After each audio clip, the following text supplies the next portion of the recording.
Hey guys, welcome. Yeah, you guessed it right.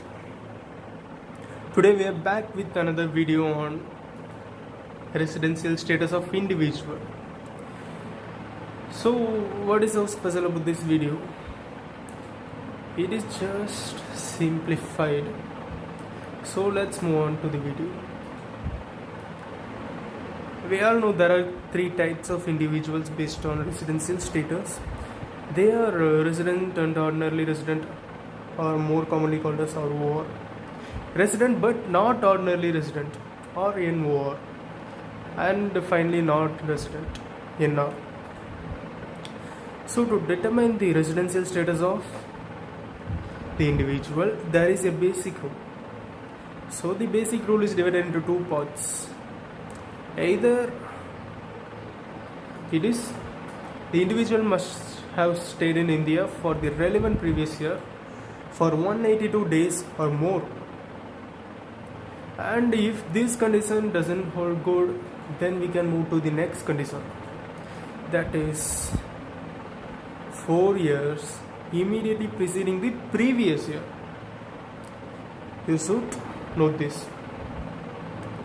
The individual must have stayed in India during the 4 years immediately preceding the previous year for 365 days or more, and in this condition these two should be satisfied. One, he should have stayed 60 days or more in the previous year, and for preceding previous year he should have stayed 365 days. If either of these rule holds good or both of these rules holds good, the individual can be termed as resident. If not,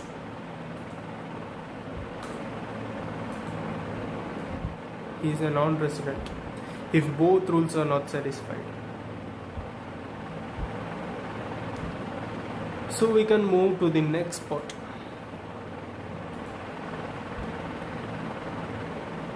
We know if any one or both of the rules are satisfied, he can be termed as resident. But there are two types of resident: resident and ordinarily resident, and resident but not ordinarily resident. So how to determine or differentiate individuals based on these two types? Let's move on. So let's see about the first type, resident and ordinarily resident, or OR. So to determine this, there is an additional rule. What is it? The individual should be a resident of India in any 2 out of 10 previous year preceding the relevant previous year. So if the relevant previous year is 2010 to 2011, he should be the resident of India from 2000 to 2009. Out of these 10 years, he should be resident of India in at least any 2 years. And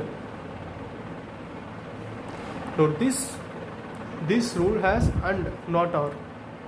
So the second part is, he should have stayed in India for 730 days or more during the 7 previous years preceding the relevant previous year. If the relevant previous year is 2011 to 12, he should have been in India for 730 days in the 7 years preceding the 11-12. So if the individual satisfies these two additional rules, he can be termed as resident and ordinarily resident. If he satisfies any one rule, then he is termed as resident but not ordinarily resident, even if none of these rules is satisfied, but the basic rule was satisfied. So why are we dividing individuals based on these rules? It is only to determine the taxability and scope of income. So how? This table is self-explanatory. So we can see for resident and ordinary resident, whether the income is received in India, whether it is accrued in India or accrued outside in India, or it is deemed to be, everything is taxable, everything is included in total income. And for the second type, resident but not ordinary resident, it also behaves similar. And for the last type, non-resident, if a non-resident earns an income from India, received in India, then it is taxable. If a non-resident earns income outside India, but it is accrued in India or deemed to accrue in India, the income is taxable only if the business is controlled or set up in India. Otherwise, if he is earning income that is accrued in India from a foreign company, then the income is not taxable. And finally, if the income is accrued and received in outside India by a non-resident, this income doesn't cover at all for the purpose of forming part of total income. So thank you for watching, guys.